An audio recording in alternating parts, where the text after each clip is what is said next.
since we talked about Anastasia, I remember liking that Troll in Central Park movie a lot. And I know that's a notoriously bad Don Bluth movie. Yeah, it's like his worst.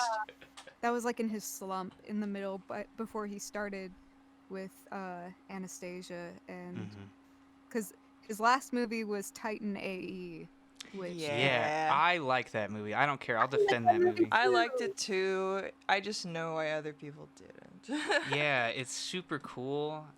It's a little weird and a little slow sometimes, and the animation is a little. I guess it's an acquired taste. But I thought it was fucking awesome. I liked it. Yeah, same. It reminded me of and it doesn't look as good as Treasure Planet, but it does kind of remind me of that. Is it because it has like a modern soundtrack on top of a fantastical sci-fi theme? Well, yeah, the fact that it tries to take anime and sci-fi and do something cool and action-packed with it, and in its own style, and it's like it wasn't really.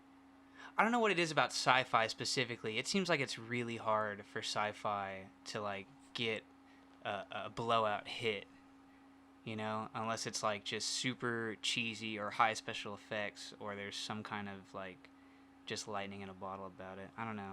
It's sci-fi. I feel like has to be really what people think when they think of sci-fi. It can't step outside the box, which is really unfortunate. right, because it's like there's so much you can do with yeah.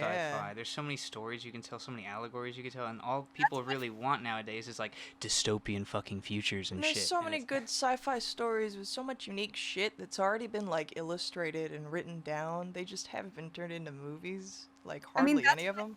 Firefly got canceled is because nobody knew what it was trying to be. It was like a mesh of genres, but it made sense when you watched the show. Like it was pleasant to watch, and the stories made sense, and the world made sense. But everyone was like, "Is it sci-fi? Is it Western? I don't know." Why do you think something like Firefly doesn't work, but Cowboy Bebop does?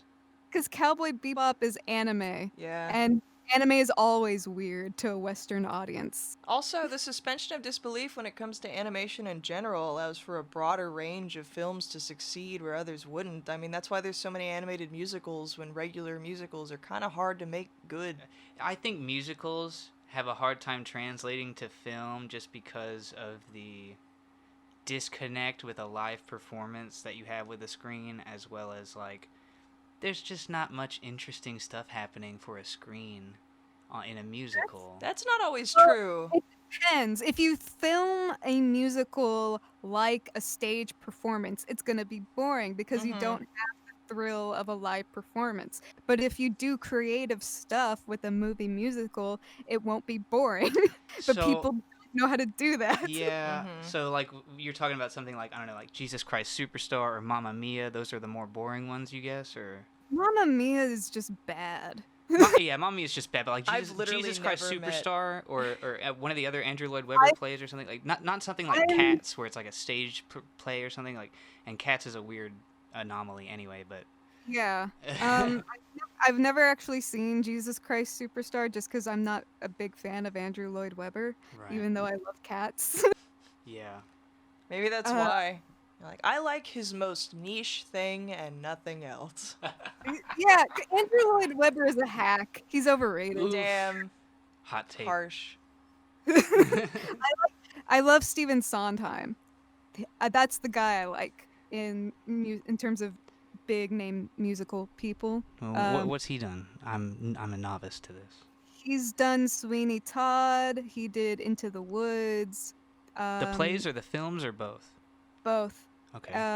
Well, actually, I don't know if he worked with Tim Burton on the movie Sweeney Todd, but I know he did. He worked on the movie version of Into the Woods, and oh, I'm forgetting one of my favorite ones, Assassins. He did Assassins, which is a really not well-known musical, but I love. Oh, Repo. Who made Repo? I like that one. The Genetic Opera. Directed by Darren Lynn Bousman. Yeah, so that's a live-action musical that I actually do like. You like a movie with Paris Hilton in it? I do. I'm hardly ashamed. If you've seen it, you'd know why. Repo the Genetic Opera is a musical horror film, but it wasn't like a musical before. I see that it's based on a screenplay. I mean, it's so fucking campy and shit. It's like, it just feels like a fucking musical. It feels like something that was ripped off of a stage. It's something like the Rocky Horror Picture Show, where it's like a musical horror film, yeah, kinda. but it's not derived from an actual musical. Mm-hmm. Oh, let's talk about the Rocky Horror Picture Show. I want to make an animated version. I love it. She loves it. I have... it has its charm, and it's saved entirely by Tim Curry. I want Tim Curry to remake it today with stroke face and everything. Okay. Like, I want him to fucking be in that shit with every slur. I'm pretty sure he's dead. Is he dead now? I'm pretty sure Tim Curry. Last I heard, he was like melting. I didn't know he was dead yet. I know he had a stroke a while ago. I didn't know he died. Yeah, me neither. Maybe I'm wrong. I could have sworn he was still alive. Okay, Just still like- alive. Yep, still alive. He's 74. He's not dead. Yeah. Sorry, false alarm. Not Well, that dead. makes me happy. I'll be very sad when Tim Curry dies. I will be too. I'm sad now that he can't really act anymore. Yeah. One of the He might most as well unique be dead. voices of all time is now no longer acting. He's just the best part of everything he's ever been in. He was the best part of Scooby-Doo and the Witch's Ghost, which is the second best Scooby-Doo movie. Yeah. He was the best part in Pebble and the Penguin, which is not a good movie. Which is and like the seventh best Don Bluth Oh movie. man, I remember going back and showing the recording on the tape that we had of that the Pebble and the Penguin, and I was just like, "Is that fucking Tim Curry?" And she's like, Of "Yeah." course it is. I was like, "Motherfuck!" And see the climax in that villain. He is the best part of that. He's the only part that's any good, honestly. And in Fern Gully, like his song as the. Oh, yeah. Well, the- he's Texas. competing with Robin Williams as well. I don't know if he's the best part of that movie. No, I think Hexus Actually, is you know the what? best part. Robin Williams' rap was pretty Yeah. fun. Robin You Williams. only liked it because you were a kid, no, God damn no, it. it's No, still I- charming. To this Really, day, it works. So funny. Yeah. It's bad, but it's funny. It's enjoyable. Yeah. It has value to me as an adult because I love the idea of Robin Williams trying to rap. But other than that, it's just kind of The name it makes is me cringe a little bit. It just makes me laugh. Ooh. It is very funny, and I honestly Tim Curry's performance is, I think, modulated. Like his voice is modulated as that fucking schmuck guy, right? Really? Schmuck guy. The muck that's His fucking don't name's know. Hexus. Hexus. Hexus. That shit, is it not modulated, or is that him performing that? It's hard to remember. I thought that I was think him. it's just him. Yeah, the I only thought he always sounds like that. That's cool. His song is so overtly sexual, and Yeah. it's just The only part I think he was modified was at the very beginning when he was the tiny little sludge thing and was Oh, just yeah. kind of talking like a frog, you know? Oh, maybe that's what. yeah. Yeah. Other than that, and maybe when he came in through the speakers and shit and pretended to be their boss, I don't really remember his voice like changing and shit. By the You know- way, animated villains, where would anyone rate Hexus? Because nobody ever puts him on any lists. It's only 'Cause because he's he doesn't do much. He's defeated Yeah. pretty easily. yeah he's only in Free. it for like the song and like an extra 5 minutes, and then he dies, and it's like. But he's winning though. Out of all the Disney villains affecting the real world, he's the only one Right. that's actually winning. Yeah. Still to this day, he's still winning. Yeah. He's Hexus wins. tearing up Brazil now. Look at him. As far as effectiveness goes, then Hexus would be at the top, since he's one of the few villains that actually accomplishes stuff. Unless you want to blame Ursula for like water pollution or some shit. Also, like super surreptitious, sinister, like very insidious of a villain. You know, most villains are very because they're cartoons. They're cartoonish, fucking over the top, super like, very And they full of usually don't themselves. like they have small goals. Mhm. It's either really small and kind of silly, or way too broad, like world domination, which isn't feasible. But Yeah, or just like narrow and specific to their fucking mental illness or whatever they have going on. Hexus just has a goal, a specific but a goal he can accomplish, and he does it. Was True. Ursula just a dick? Like, I don't remember what her goal was there. Was she really trying to get the crown when she fucked with the mermaid, or was she like... did she actually She say wanted that her the father Triton. was gonna come back? Yeah, but like... Yeah, she wanted to like overthrow Triton. She wanted to rule the sea with an There iron was like a fist. throwaway line in the beginning where she mentions that she used to be in the palace and then Right. kicked her out. So she just wants revenge on Triton. Yeah, I it's mean, her I get ambition. why. I just don't get how the plan works out. Because her plan is to fuck with his daughter until he, like, finds out Well, about it and comes to rescue her or something. I don't know. well, Like, I don't know if she knew he was going to find out and come rescue her, but she gave Ariel an impossible task that Right. she knew she was going to fail because she made sure of it, and then she turned her into that one of those little like seaweed looking things, and then she used that as like to extort Triton. She's betraying Triton and Ariel's trust as well. She's trying to get Ariel to like come to the dark side, and she's like, hey, I'm gonna give you your freedom. Your dad's being this overbearing cunt, and it's like it's because he cares about her, and she doesn't realize that. So Ursula deceives her, and then when Ariel trusts her over her father, she gets the Triton and becomes king. So she's definitely trying to I see. deceive Ariel into betraying her father. That's the Yeah. whole goal, and it's her ambition of like ruling the sea with an iron fist, and like that eventually like is her Yeah. fall. You know what we should do? Huh. We should, like we did with the System of a Down albums, we should watch all of Don Bluth's movies and then talk about those and rate those. I Yes. agree. Have you seen Banjo the Woodpile Cat? I have not, but I want to. It's 'cause very I'm- short. Yeah, I figured. It was basically their experimentation while they were still working for Disney to see if they could make a movie by themselves. And it as like an animation test is like a test of their abilities to make something. It is very, very good for like his first major big project thing. You know what I'm saying? But as Yeah. like a movie, it's fine. It's so simple that it's hard to get mad at it for anything because it really doesn't try to do more than just be what it is. Mm-hmm. It is such a short fucking story. Like, cat get lost, cat go home. That is the story. Banjo's just a cute name for a cat. Banjo is an adorable name for a cat. So yeah, that So should for Don Bluth movies, what do you think is your favorite Don Bluth movie? Oh, Sleeping what I Beauty think never got now, made. because he doesn't have like a huge filmography, but No. His first one, it looks like directing debut was Secret of Nim, which everyone loves. oh yeah, American Tail, Land Before Time. I didn't know Land Before Time was a Don Bluth movie. Really? I Dude, forgot. that was like his biggest. That's what most people consider his magnum opus. Really?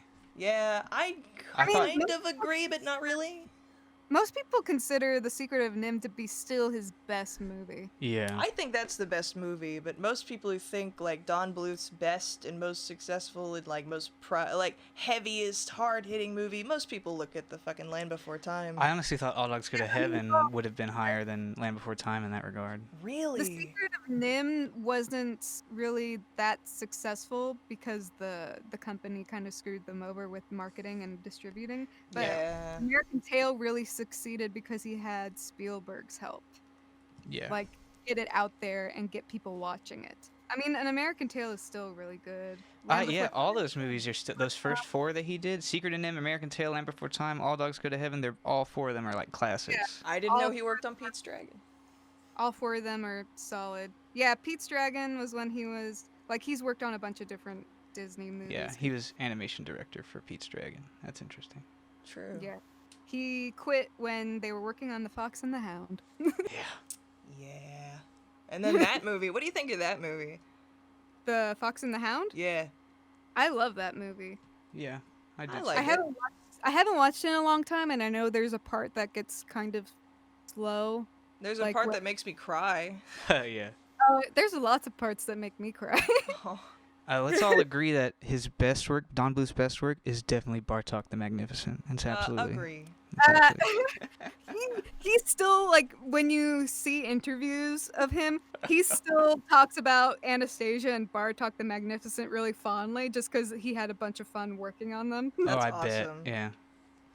And that's good too. I'm glad. I'm glad he didn't resent any of the projects that he worked on after he fucking had that pseudo falling out with Disney and shit. Yeah, and An American Tail, the sequel to that, 50 Goes West, he was asked to do that. And he said he would if they paid him the same amount as they paid for An American Tail, and they said no. Ha!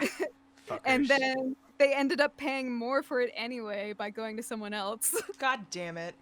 Yeah, they're assholes. Has anyone seen Thumbelina besides me? I've seen Thumbelina. I used to have it Yeah. on tape, and I used to really like it when I was a kid. I Other used than to- the sound design. I mean, Thumbelina and The Pebble and the Penguin, I really liked both of those when I was little. Oh man. I did not. Because the thing is, I know Thumbelina is a super, super flawed movie, and it's like one of the worst examples of a fucking female protagonist I could think of as far as like empowerment or things that she does. Yeah. But I also watched this video that was like, hey, is Thumbelina mentally disabled in this movie? Because if it is, it's actually a super empowering movie. And then that changed the whole thing, and I had to go back and watch it again. So if she is a mentally disabled character, I think it's a pretty good movie. Maybe not even just maybe she doesn't have to be mentally disabled. I mean, she could be, but even just thinking about the fact that she is really like she doesn't know really anything about the world. I mean, she's born into like a 19-year-old's body. Yeah, and so she doesn't. Who knows how old she actually is since she's Right. born as an adult, and she lives on a very small farm in the middle of nowhere with one person. She doesn't know anything Yeah. about the world. It's or forgivable. It's just such a fucking tropey character, you know? Like, constantly getting kidnapped, like, every other fucking scene. And the part that always confused me, even when I was little, was like when she dances for the bugs, and then they mock her and call her ugly, and she gets super depressed. 'cause Oh, they- I always thought that was, like, the opposite, because, like, you think bugs are gross, and then bugs think people are gross. I always thought that was the fucking thing there. Like, as a kid and was shit. just like, since when does she care about her looks? When has this been a thing? Like, is she sensitive about people calling her ugly, but she just gets depressed about a bunch of random bugs calling her ugly? Yeah, and I mean, like, even that I could have dealt with if she's really never felt self-conscious before as, like, a new and innocent being and all that shit. Like, I could almost give that a pass if she didn't immediately forget about it as soon as Giacomo shows up. Yeah, like it's just a really weird beat in the story that's never touched on again. Yep, it just comes and goes. I mean, a lot of shit in that movie just kind of comes and goes. Yeah. Like, those little bug characters that look like they had a shit ton of time put into their, like, designs and shit. You're like, oh, I bet these are gonna be here for a while. And then they just kind of aren't. Like, they Until they- find the prince and shit, and then they just kind of fuck off for the rest of the movie. They're like, she's so pretty! And then that's, like, their whole thing. Yeah. But yeah, we should definitely do that for like a next podcast. Watch all of the Don Bluth movies and talk about them. You know, even though it's not Don Bluth movies, apparently the All Dogs Go to Heaven Christmas Carol is on YouTube. And we Oh. watched that, and it's fucking awful. It's so bad. It's not even TV quality. Dude, it's super fucking annoying. It's And the horrible. songs, oh my god. There is a song every 2 minutes, and it's unbearable. It's an excuse not to draw backgrounds. It's 'cause so whenever bad. There's a song, they sing on static backgrounds. It's so bad that the best part of the movie is Carface. Yeah. The best song in the movie is Carface's song. It's unfucking real. Charlie is unbearable in this movie. I actually forget what he does. Because most of the it's not time. Charlie's voice actor, and it's not Itchy's voice actor. So they both. But Oh wait, no, I think it is Itchy's voice actor. I think Itchy it is might voiced. be Dom DeLuise still in the Yes, movie. but Charlie's voice actor is a fucking schmuck. Charlie's voice actor is such a butterface. You can hear it through the fucking lines. Like, he just sounds like somebody's dad. He's reading lines like I'm reading it like I'm an actor. He's a poor man's Mark Wahlberg. Like, it's just not. It's nothing. Like you know who Joel McHale is? No, I don't think so. Well, I kind of like him. He's kind of charming, but his acting to me leaves a lot to be desired. And it kind of reminds me, like, this guy, this Christmas Carol fucking Charlie voice actor is, I don't know. I don't know if he's had experience with that or anything. Like, it's so amateurish and bad. It killed me because I loved Charlie and, like, the originals, and it's not even the same fucking dog. It's unreal.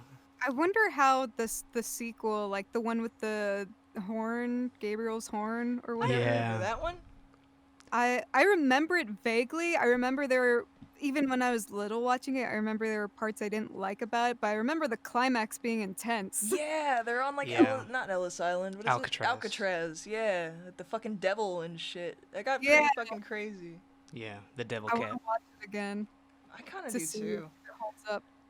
Do we Even- want to watch all 3 of the dogs movies and then fucking talk about those since that's only 3? Or do you want to do like all the Don Bluth? Because some of the other Don Bluth ones have sequels, don't they? There's a sequel to Secret of Nim too that's fucking Oh, pretty fuck. horrible.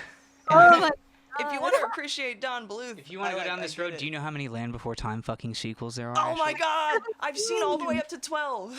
Oh my There's god. like 17 sequels and they're never gonna stop making them. Nope, never ever. They're all bad. Well, the second one, I think from what I remember out of the ones that I watched, I remember the third one being pretty good. I don't really remember the second one, honestly. I liked a lot of them growing up. The only part I liked about the third one was the climax with the lava pit. The only part I liked about the fifth one was like the island and all the fucking weird dinosaurs. The only one I liked about the Secret of Source Rock, that one sucks. Did you like the Stone of Cold Fire? Yeah, that was a nice, interesting one. I like that one. Sort of. I like slow the burn. songs in that one more than most of them. God. We The should Big Freeze, though, that was the worst Oh, you didn't like the Big Free? I like that one. Just because I like Spike and I was glad that he kind of got his own movie. I love all their dumb names for things. True. one. We should probably make Land Before Time sequels like their own podcast. 'cause Agreed. they're- Yeah. We might be able to split that up into 2 since there's so More than fucking two. many of We're gonna them. have to actually watch one at a time probably. I think we need to pace ourselves. We with can this make shit. it a series. This We is could too do like much. 2 at a time and make an episode on each so we could see the degradation as it goes along. Yeah. Yeah, Deep we'll do Boy. a series on that shit. Why not? Have you seen Deep Water, Journey to Deep Water, or Big Water, or whatever? Yeah, the that fuck? was a really bad one. Ah, you didn't like that one? You don't like Chomper? I like Chomper. Oh, yeah, that's the one with the baby T-Rex. Yeah, I love my Chomper. Big Water. So many memories. Which one was Journey to Big Water? That's the one Is that where the fourth one? they run out of water, and it's fucking kind of really stressful at the beginning because the whole valley doesn't have any water. Everything starts drying up, and in an act of desperation, they essentially walk out into the desert and then move across this land bridge that they find in the ocean, which is full of salt water, so they can't drink it. And then they get to this island and get stranded there, and they meet a fucking T-Rex and basically adopt him and teach him how to eat plants and shit, and then he becomes their friend. Oh, Chomper's the Oh. fish. No, Chomper's the fucking little dinosaur. T-Rex. Yeah, he's the T-Rex. Yeah, That's he the was in the fifth sequel one. to Journey of Big Water. That was the one with the dolphin, which also fucking freaked me out and made me unsettled Wait, no, because no. I hate water You're monsters. confusing them. Journey to Big Water is the ninth one. Is it the You're ninth thinking one? of the Mysterious Island, maybe. Oh, is it the Mysterious Island? That's the one with Chomper. Yeah, I'm just bad with the names. But that's the one I was thinking of. Okay, yeah. The Mysterious Island is pretty good. I like that one. Yeah, I like that one too. I do like Journey I to Big Water. haven't That's seen them 'cause in I'm so a faggot. long. They're all mixed up in my mind. Right, like Journey Through the Mist, I know I saw that one. It's the fourth one. I have no idea. Like 2, 3, and 4, I have no memory of. Like, they're fucking gone. And Oh, I remember Journey Through the Mist. That one used to make me cry. yeah, it's a little weird. I was worried about his granddad. So which one do you want to start with? Which topic do you want to start with?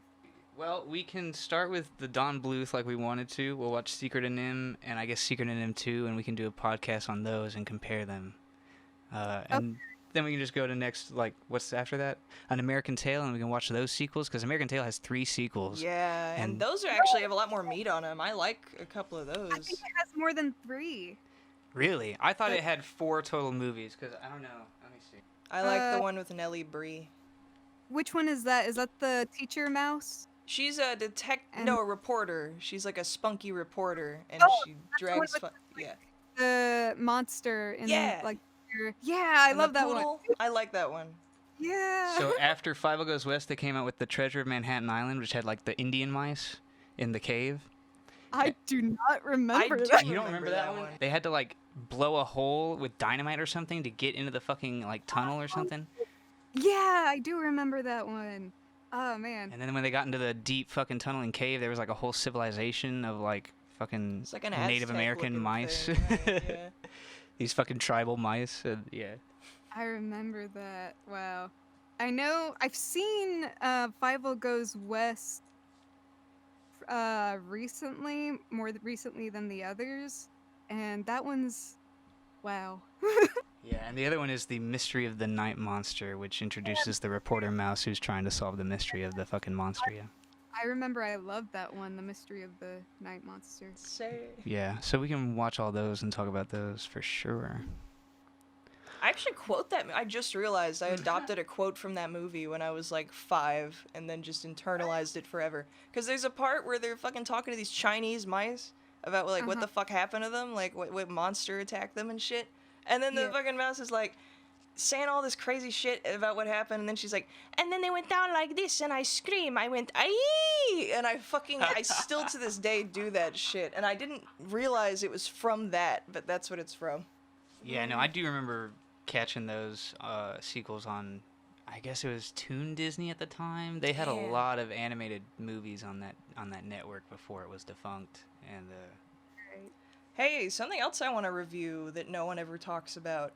There was an animated TV show, and this could be longer down the line. There was an animated TV show for The Little Mermaid and an animated TV show for Hercules. Aladdin. And Aladdin, and I really liked them, but nobody talks about any of them except the Aladdin one. That's because I think Aladdin was like the most successful one, the one most people watched. Yeah, Little Mermaid, I do kind of remember that show intriguing me as a child, but I don't remember Aladdin doing much. The episode of The Little Mermaid one I remember the most is probably because it reminds me of the movie, and it's where they're basically inside of that ship at the very, very beginning of the movie where the shark comes at them and shit, and like that they're just finding shit, and it kind of gets creepy, and I think I remember that more than like most other... I remember there was an episode where they were, at least Ariel, I don't know if Flounder was there, but she was exploring like this deep sea trench, and it got kind of creepy. Yeah, God, something about ocean shit just fucking freaks me out. Oh, yeah, there's so much you could have done with that show. There's probably a lot in that show. Probably. It wouldn't surprise me. It also wouldn't surprise me if it was total schlock, because, you know, licensed TV shows, so who fucking knows, but from what I remember, it had at least some atmosphere to it. Yeah. I don't remember if the voice actors were, like, good or not, now that I think about it. I don't remember any of the voice actors for any of these cartoons. I feel like as a kid, you don't really pick up on that stuff really well. Unless it's something really unique, I guess, yeah. Yeah, because I remember, like, well, in my experience, like, rewatching things from my childhood, and just, like, I never knew that the voice acting was so shitty. Yeah. Oh, one thing, I did remember the movie that I was thinking of when I was like, there's a forgotten animated film we haven't talked about. When I mentioned Toon Disney, I remembered we watched Lucky and Zorba. Oh, yeah. I love that movie. I still love it. It's good. It's just a nice little heartwarming movie. Like, the CG sucks. Oh. I forgot there was CG in that, and then I'm like, oh, there's CG? Oh, right. They very wisely used the CG very sparingly and only for, like, the blockiest fucking box textures of, like, we only need to make square fucking cubes and then spin them. And it's like, that alone looks really fucking atrocious and bare bones, but at the same time, I'm sure whatever it needed to do, you saved yourself a lot of fucking money, I guess, maybe. I don't know. If they had used the CG more, it would be kind of unwatchable, but thankfully it's only in like 2 scenes, well, 3 scenes. Yeah, and when it does come and go, it's super fucking jarring and like takes you out of it, but it goes pretty quickly away. But yeah, the voice acting is pretty good. It's funny, it's charming. It's a good movie. Yeah, and I like that the characters, the cats, are, like, not cliched. They do kind of have, like, you know, they fill certain roles. You know, the elder cat, the fucking... There's the Kentucky Fried Colonel one. Yeah, yeah, and it is kind of a bit of a cliche, a stereotype maybe, or a typecast of a cat.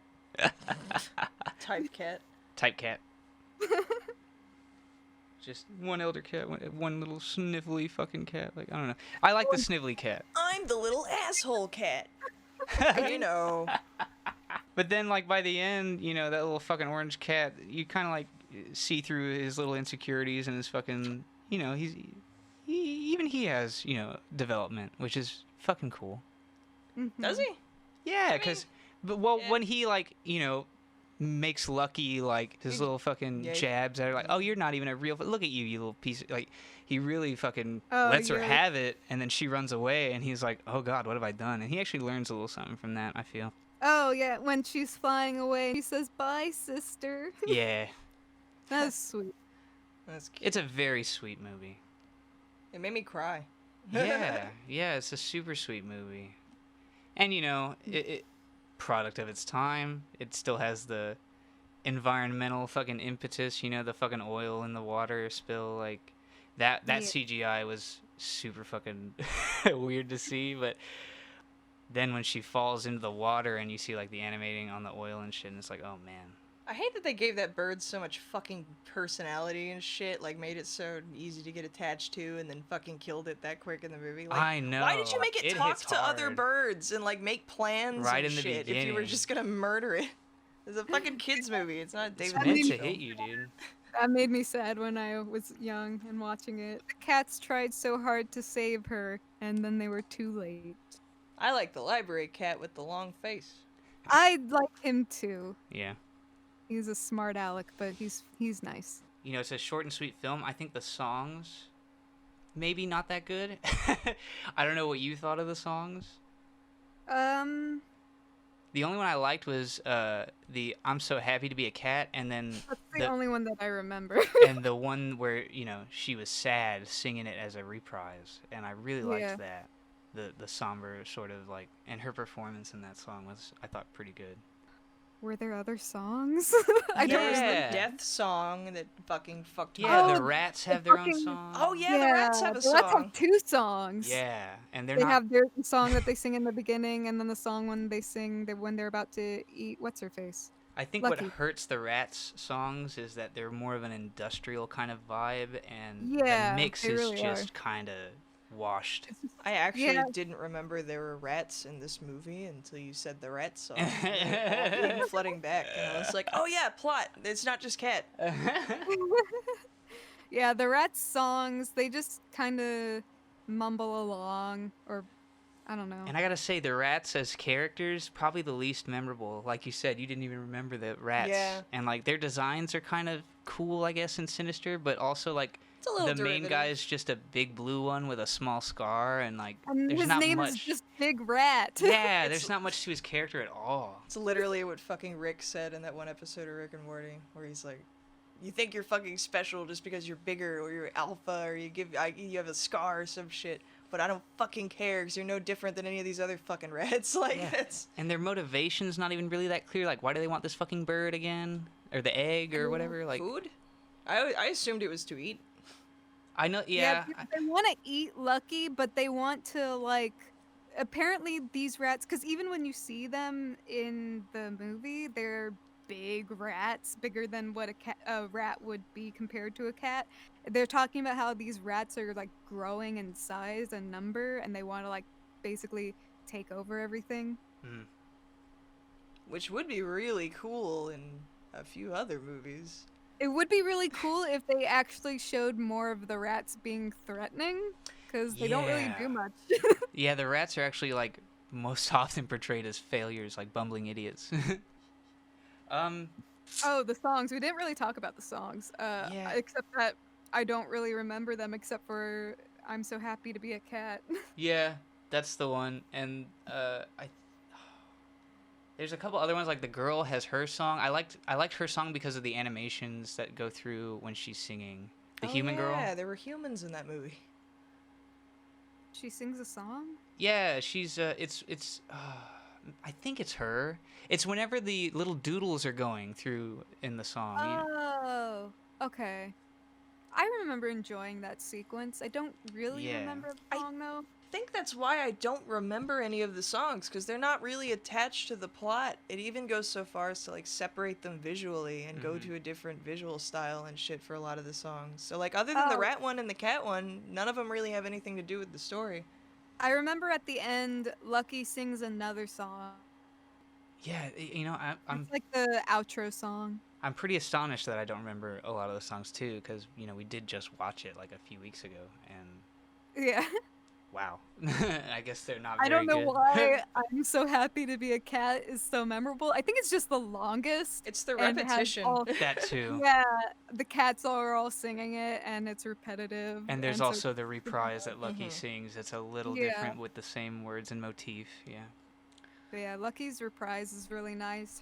I liked her song at the end when she's finally flying. Yeah. Other than that, the songs aren't really that interesting. Yeah. I do remember. I can't remember the song. I just remember the moment of when the human girl was singing, and I don't remember her words either. I just remember them getting to me, which I don't know. Maybe that was just a momentary thing, and it's probably not as memorable as I might think. Songs are good at dredging up emotion, at least. Yeah. Yeah, they do their job in the moment. Maybe they don't stick with you that well, but I remember the female cat that Zorba has a crush on. Yeah.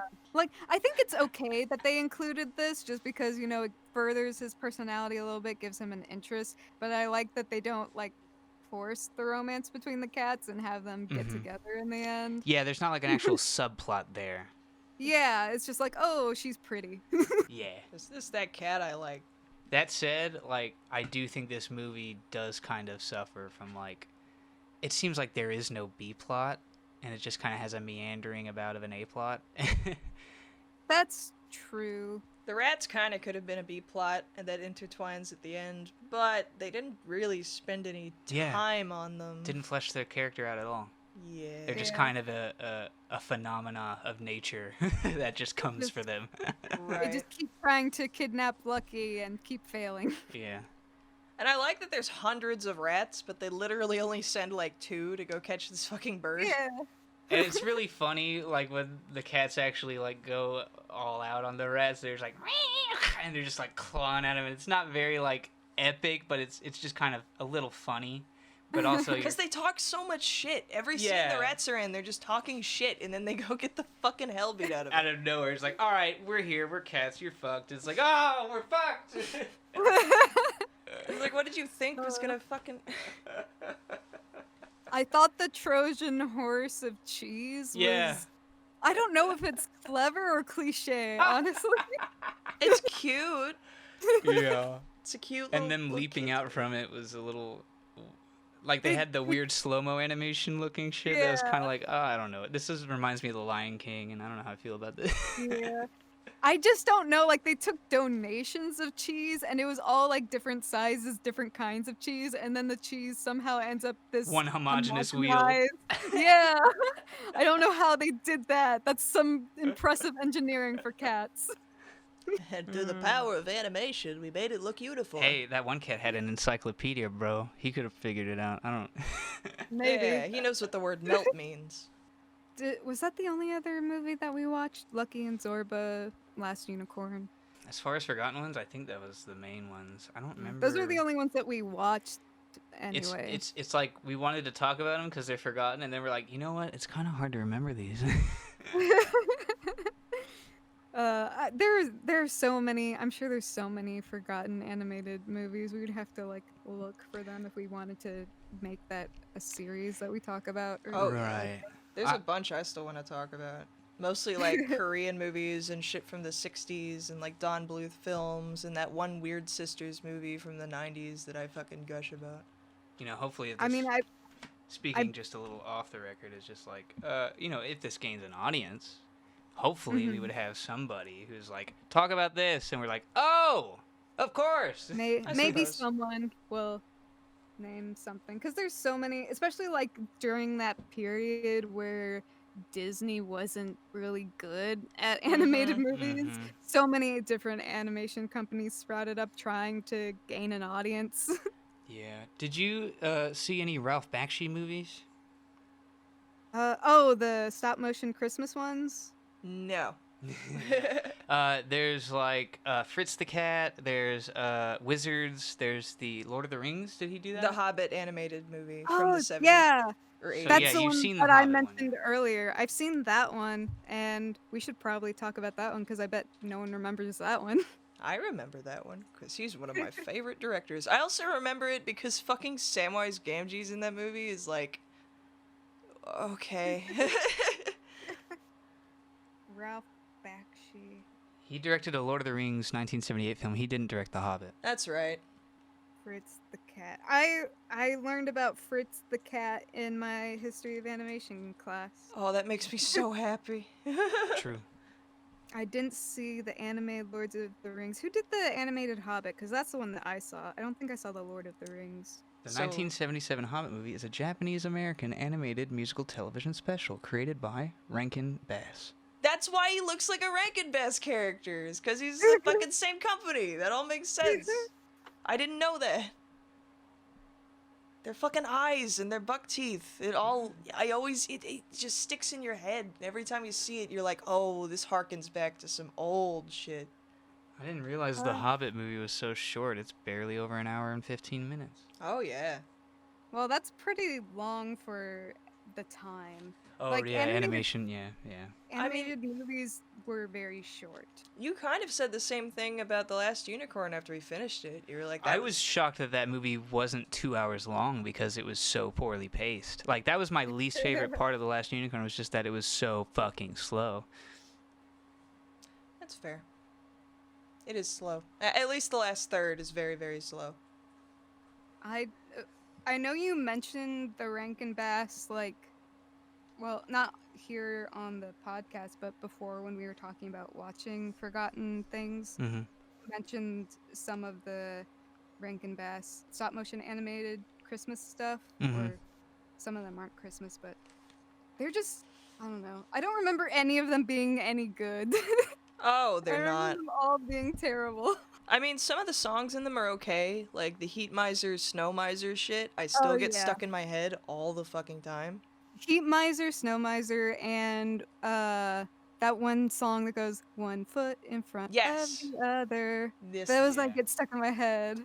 That's actually from the only one that I like legitimately like watching is that fucking Santa Claus one, where it's like the origins of Santa Claus and shit. That Mhm. one's okay. It's pretty cute and fucking... The story at least kind of follows through all the way to the end. You care about what's going on. It's well made compared to the other ones. Because, I mean, in the Rudolph one, it's a lot of wandering around and shit happening. Yeah, I don't know. Stop motion animation to me, when you try to make like something cute and wholesome with it, it rarely works. Damn. Like when you're doing claymation like that, they don't. It looks creepy. Like, have you seen Moomins? Like the I've seen original? movements. What's up? I've seen bits like the there's a couple of different cartoon versions. I don't think they did a stop motion version. Oh, of they it. did. It's very old. Oh. It's from like Okay. the 60s. But Oh, okay. that one's I haven't kinda seen cute. That one. yeah, I think there's like a 60s or 70s animated Moomins. There's like a 90s animated Moomins. Now there's a Right. CGI animated Moomins that's currently airing, and I there's all kinds of watched shit.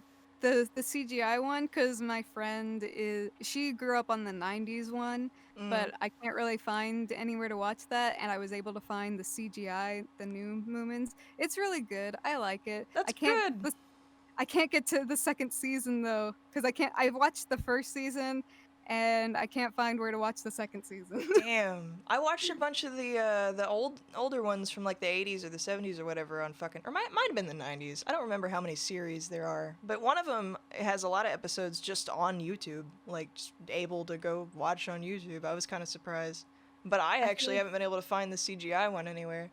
Yeah, I see like clips of it all over YouTube. The way I watched the first season, I found a link to like a Google Drive. Someone had downloaded all of the episodes onto a Google Drive and was sharing the link with people, but Well, then that'll it got do it. deleted. Of course. It got, yeah. Oh well. I'm sure they'll sell like fucking DVDs or some shit, or send it to Amazon for streaming eventually. They need to. I need to watch it. I love Snufkin. Snufkin is bae. Snufkin is everyone's fucking favorite. Snufkin is great. I also like Little Uh, Mai. I like Little Mai too. She's funny. She's kind of, I don't know. In the CGI one anyway, she's funny, but she also just is mean to Moomin. I mean, that's kind of good though, because everyone in that show is so nice and wholesome that you kind of need a little bit of Yeah. bite in it. And in the old I'm show, just she like, was like Moomin sassy. did nothing. Who? Moomin didn't do anything to you. She's just sick of him. Yeah. She's just tired of dealing with this shit. You're always getting us into fucking trouble. Every But, Moomin series I've seen has had something creepy in it, though. Like, something here or there in 1 or 2 episodes is just like, ugh. Like, out of fucking nowhere, because it's a European product and they like doing that.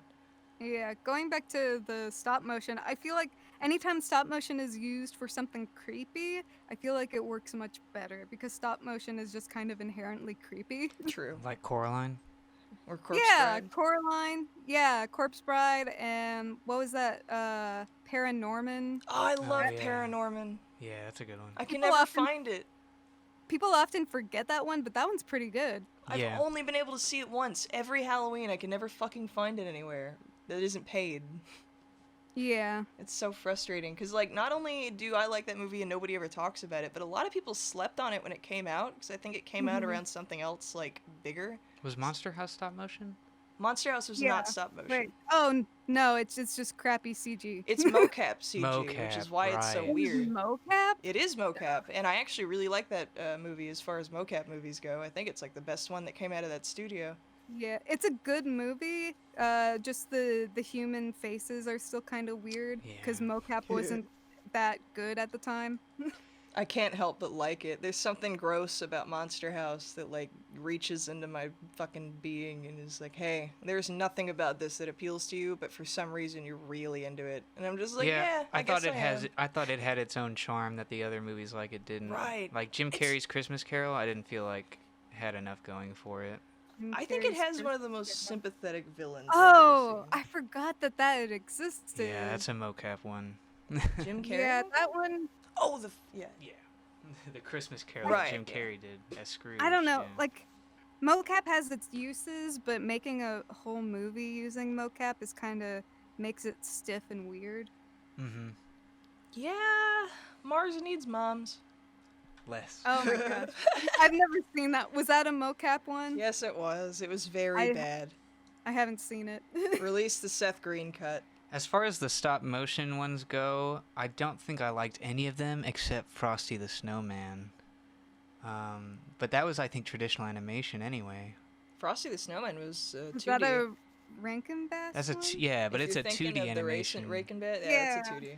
Yeah, so I didn't, the Rudolph ones, all those stop motion ones. Yeah, I didn't Santa really Claus care is for those. coming to town is like the best one, and Rudolph is okay, I guess, if you like that kind of shit.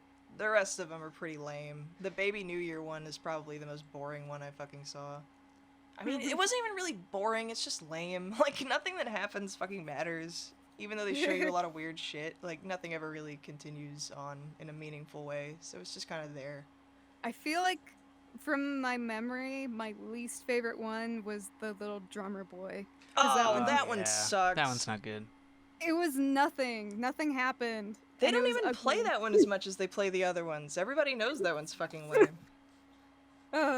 Do they even play Rankin Bass Christmas stuff still? They do. Yeah, Yep. yeah. Man, ABC still does the fucking Harry Potter marathon shit every year too. And the Peanut specials. And the Peanut specials. Oh, the Peanut specials are actually good.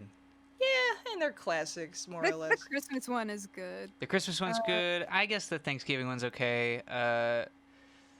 What was What's the other one with the cancer girl? What? Cancer Girl. Yeah, there's a Charlie Brown movie where a girl has cancer and he doesn't really, like, he's trying to deal with it in his Charlie Brown way, and it's, like, really sweet, and by the end of it, she's fine. Like, they weren't gonna let her die in the movie, but I it's don't like... remember this That's one. crazy. I've never heard of that. Yeah, she doesn't have any hair through most of the movie, and this kid bullies her, and then Charlie Brown gets all pissed off at him and fucking tells him off. And then by the end of the movie, she's swinging on a swing, and he's like pushing her, and then her hat falls off, and all of her hair is back because she finally fucking got over her cancer or whatever. Why Charlie Brown? Why? That's the movie. What? That's the title. We've never heard of that. I've never heard of that. Have you never heard of that? They still play it on TV. I wasn't really into Peanuts. Wow. But I like that one and the one where Snoopy runs away. Originally aired in 1990. Wow, that's crazy. It's pretty good. Peanuts is one of... I don't Leukemia. What the like- hell? Yeah. I don't like shows, like children's shows, where people are mean to someone for no reason. And so I don't like Peanuts. I get that, but it also kind of has a lot of other messaging in it that's like, yeah, this shit just kind of happens, and you're gonna exist in it, and you can still exist in it without it being like your whole fucking life, you know? Because he gets bullied in some scenes, he gets along in others, he tries to make it fucking work. It's so fucking humble. Plus, I mean, like, communicating to kids who are bullied like that and telling them, like, Charlie Brown does have his, his friendships and, his things that don't bring him down and shit. I don't know what it's communicating, really. Well, by the end of a lot of the specials, he's around all of his friends, and they're all just together, and he's happy about that. And they're usually accomplishing some goal, like bringing together a Christmas play, or doing some kind of Thanksgiving thing, or hanging out in like a big group or some shit. Like, that's most of the Charlie Brown shit. Those are more easy to stomach, I guess, because they do have themes like that, and they do end up like all together and happy. But like, if you read the comics or like the original cartoon or whatever, and a lot of other movies that aren't like holiday specials, they just make me sad because the Charlie Brown just suffers. The leukemia one, surprisingly, is not very sad. Yeah, I imagine they couldn't, make it Couldn't too be depressing. too much of a downer. Yeah. Might, turn off the kids or their parents or something. I don't know. Well, I mean, again, this is like something that exists in the real world that real kids are gonna run into. I just think if it was like too dark or too sad, parents would be like, I don't want them to go through this right now. Sure, yeah, and you can always save that for later. But just to make kids aware of it, to bring that shit kind of into the house a little bit and be like, hey, leukemia is a thing. Like, that's kind of important. I think that has value. That's crazy. Yeah, I've never seen that one. I don't know why that special is I guess nobody just talks. Never gone into my my purview. Like, I've never seen it, heard of it. Like, I used to read Peanuts, like the comics. I used to watch the specials. Like, we had a lot of them. Did you see the one where Snoopy runs away? He like runs away to this other little girl who like used to know him or some shit. Or I feel like I have seen it, but I don't Is think that we a owned it. more later one? More Yeah, kinda. It's not like super recent or anything. Like they're all pretty old, but it's one of those. For some reason, I remember liking the Charlie Brown Easter special. But Oh. all I really remember is I think Snoopy was jacking eggs.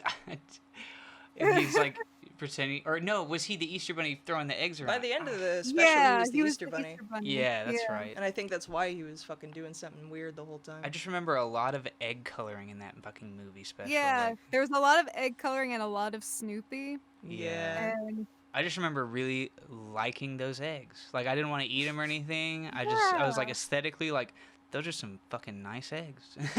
yeah, there was something about the eggs for some reason. I remember that too. Fucking Christians are so easy to hypnotize. I don't think it was that. I think it was just that I had only like actually decorated eggs like that, like maybe once or twice, and it was just kind of neat. That's because it's a pagan tradition, and you will not be worshiping Satan in this house. I mean, we have Easter Sunday. Yeah. in Christianity, that's the day that Jesus rose from the dead Sure. or whatever. Yeah, and we use it to fucking have an egg hunt, and it's like there's a little incongruity there. Well, that is the pagan origins. It's all about the the mashup. swan that was birthed from a fucking rabbit or whatever, or the rabbit that was turned into a swan that still lays eggs is like the animal of this one pagan goddess who was like the goddess of spring, and it all comes together if you look into the origins, but as a Christian thing, it makes no sense. Yeah, I mean, that's most Christian traditions, but That's fair. It's like, yeah.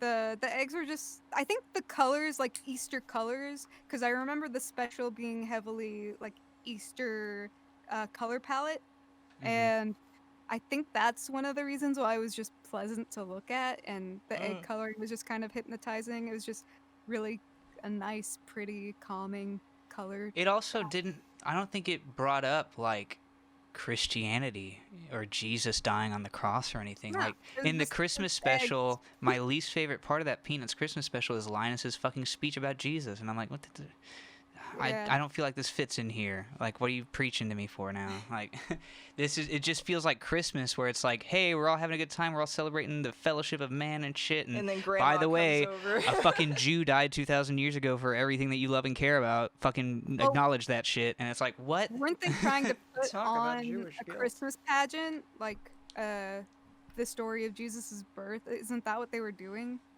Yeah, that was the pageant. Yeah, okay. So I- it was, e- kind of even- in there in the background, but then yeah, I understand what you're saying. The Linus- tonal they bring it shift. front and Really- center. Yeah, it's Yeah, it was so really heavy. freaky. Yeah, it was heavy-handed there. Sure. Yes. Anybody ever see any Jewish movies? Any Hanukkah movies? Anything like that? Just Eight Crazy Eight Crazy Nights. Nights. Yep. Does That is that the count? one animated Hanukkah movie everyone knows about. I literally can't think of another one. I've never met anyone who has like a favorite Hanukkah movie other than Eight Crazy Nights. And it's almost a shame because it's really, really, really nicely animated. And I do like Yeah. looking at it a lot. The animation is really nice, and it's kind of a shame. Yeah. Yeah. Yeah, because it's wasted on poop jokes. And Yeah. I mean, if I get drunk around the holidays and Eight Crazy Nights is playing, I'm not gonna not watch it. I remember I actually loved that movie. That's funny. I was at Yeah. the perfect age where that movie was the funniest shit Oh in man, the world. if only you We were were Jewish. like preteens. We were preteens when it came out, and we watched the hell out of that movie. Oh, fuck. All the Whitey jokes were so fucking funny. Christmas. Hallelujah. Eleanor.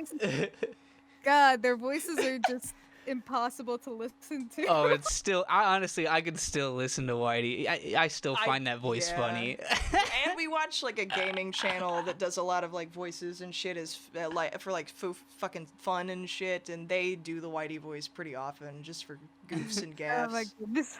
Because they're pretty good at it. It's funny when they do it because they always make him say some horrible fucking shit. And also, like, I was just at that age where, like, being a total asshole to somebody is, like, a power move, is, like, just, like, yes, I want to rebel against all authority and everybody who fucking submits to it, and fucking, yeah, just get in their face, they deserve it, and just, I don't know, I just had this general, like, vibe of, like, fuck everybody, this is hilarious, Davy's awesome, and then now I'm just kind of like... But that you're not even supposed to be like Davy's awesome. When you Yeah. watch the movie, you're supposed to be like this Because by guy's the an end, asshole. by the end, it's like he has real fucking problems and 'Cause- giant amounts of pain that Yeah, he's because not it's a parody of a real. It's a parody of all those real holiday movies where the main guy is like kind of a dick or he's kind of overworked, but they can't really make him a full dick because he's the main character. But even when it gets to, like, the moral or whatever you want to call it of the story, like, it still plays it for laughs. Like, the bum-biddy bum-bum, and he's still fucking on John Lovitz, and it's like, I can't ever really absorb that lesson because it's still taking the piss out of everything. And Wasn't the lesson just to be emotionally open, which is like the most basic lesson of all time? Just cry. Like... yeah. I also feel like that was part of the parody, though. Like, I think about a lot of the plot shit, and I feel like it's parodying a lot of beats from all these fucking Christmas specials that I've seen so many fucking times, and I can appreciate that. I just wish they weren't so fucking basic with it sometimes, you know what I mean? Like, the humor itself is really fucking surface level. Yeah. I get what they're going for, it's just, like, kind of hard to watch if you're over the age of 14. Yeah, and also at that age, I wasn't really sensitive to, like, product placement or anything like that. So Oh, yeah. that whole scene in the mall did not yeah. bother me. And it, Maybe get yourself a fancy doodad at the Shopper Image.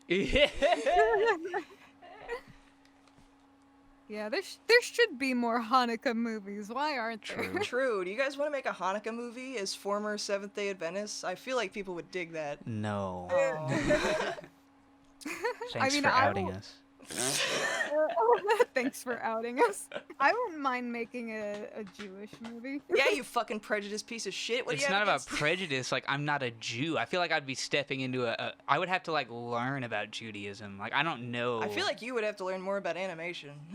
Fucking, I feel like you know enough about Judaism and nothing about the process of making a movie. Like, other than, like, the props of, like, we would the have to menorah, the Hanukkah fucking... Yeah. those aren't props. The dreidel and the fucking hat. They don't call those props. But I'm We- saying we they would- would be props in any movie I would Oh, make because I'm sure. not Jewish. Sure. We would have to hire a Jew to give Yeah. our animated special some significance.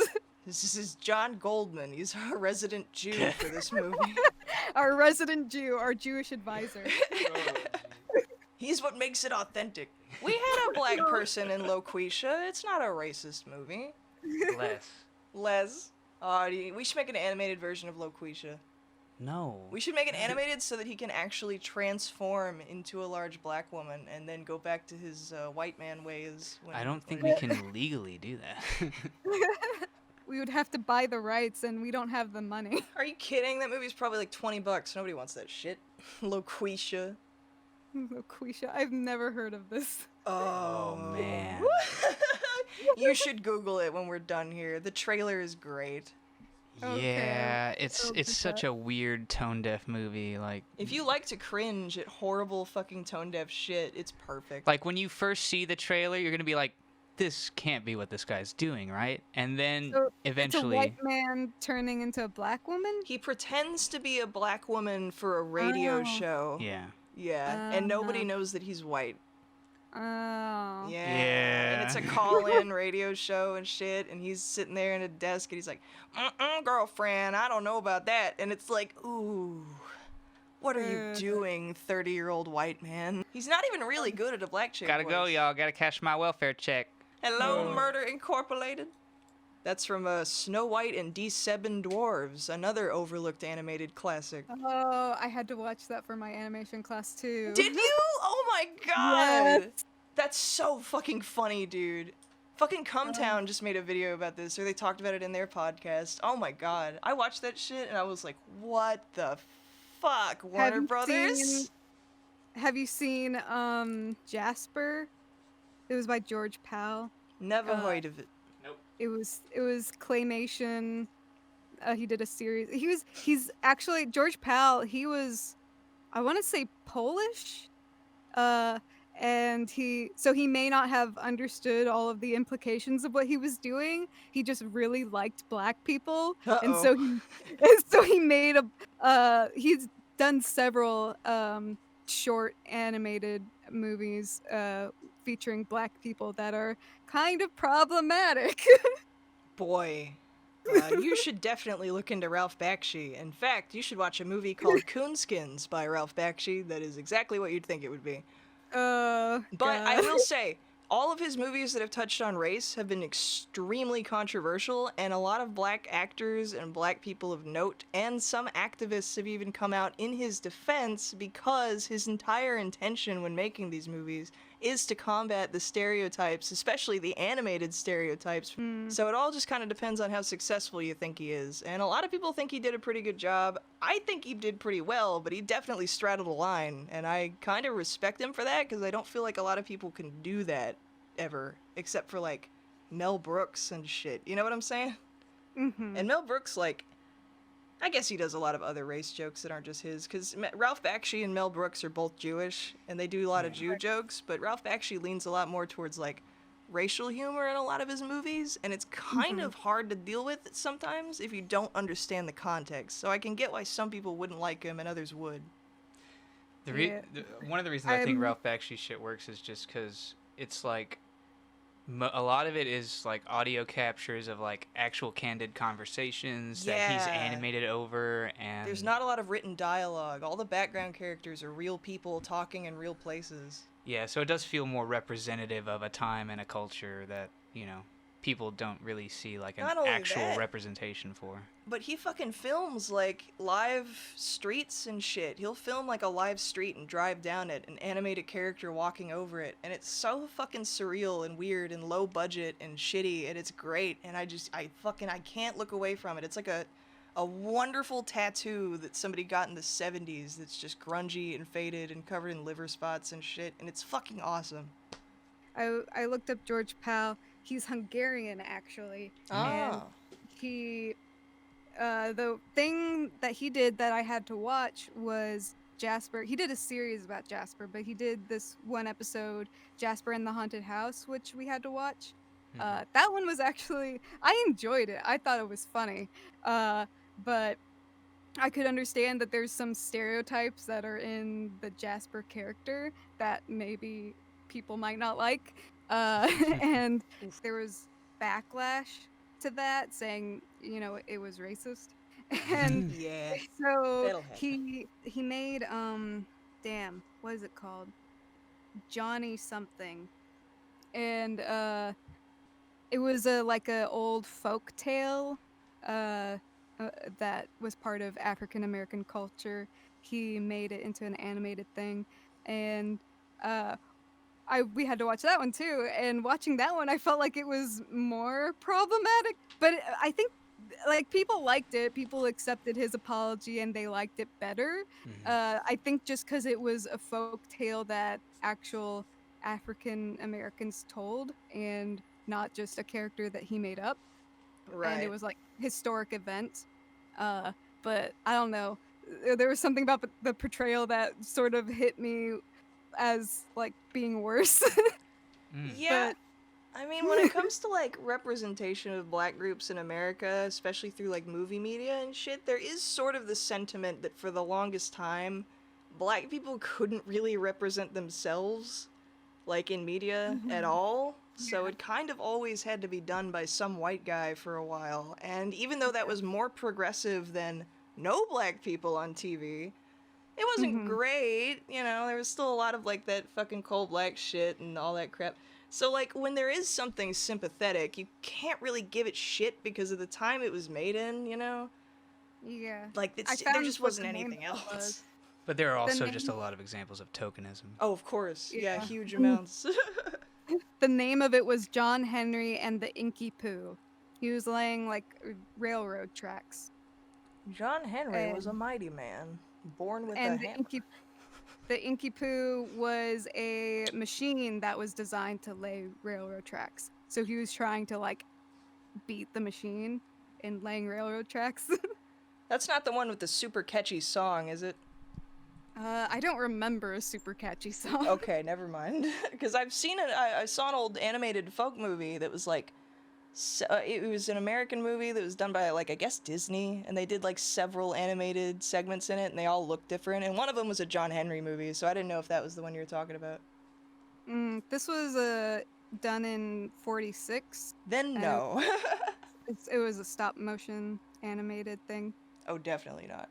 Wow, that's old. That is old as shit. And stop motion, which is fucking...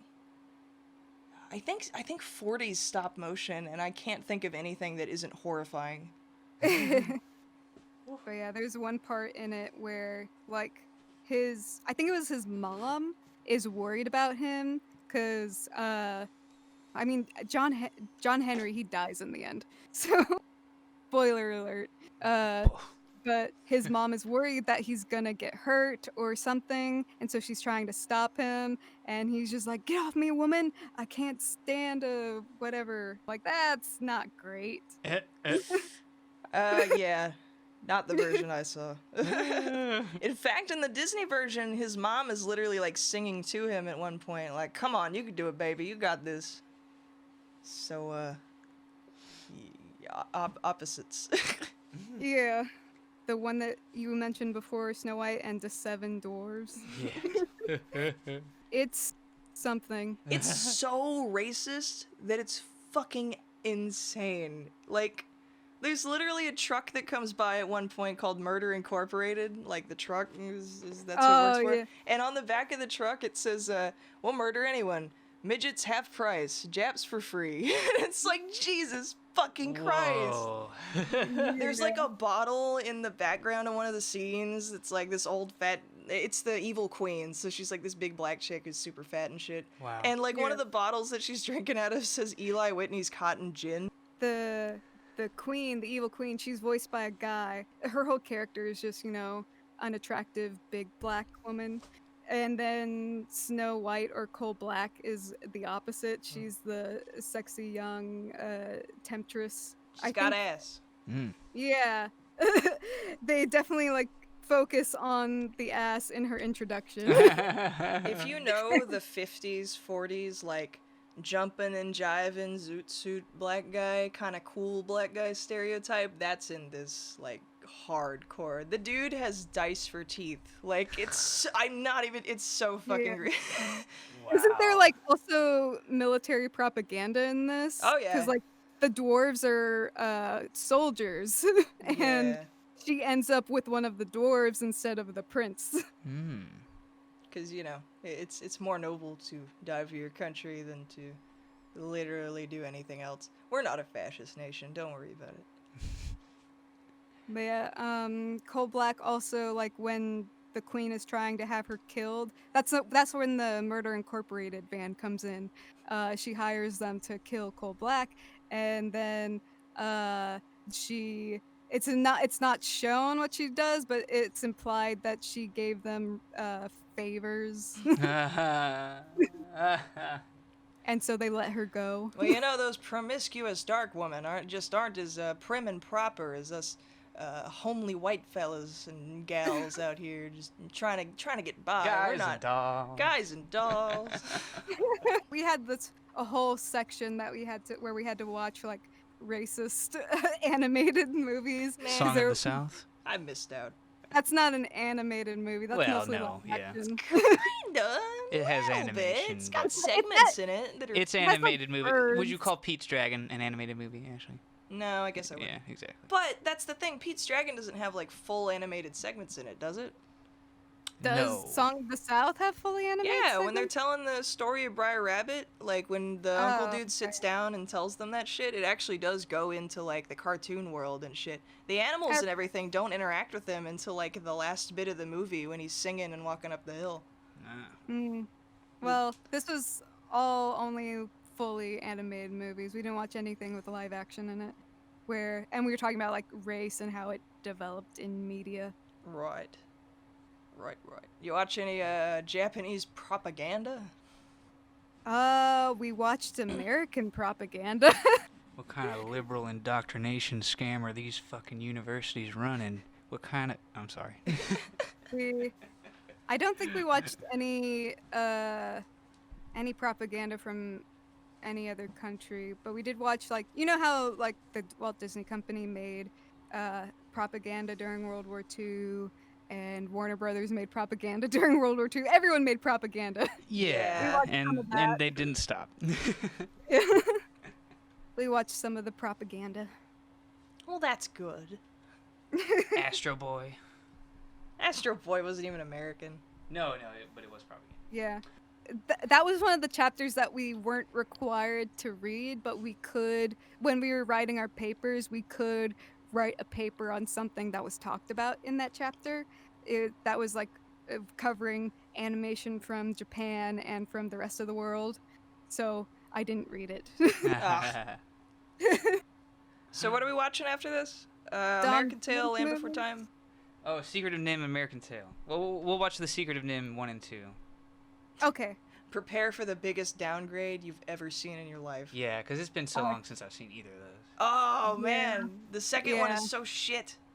It is. I remember it. I remember the second one more than I do the first Secret of Nim, just because I saw it much later than I did. Yeah, that's fair. Same.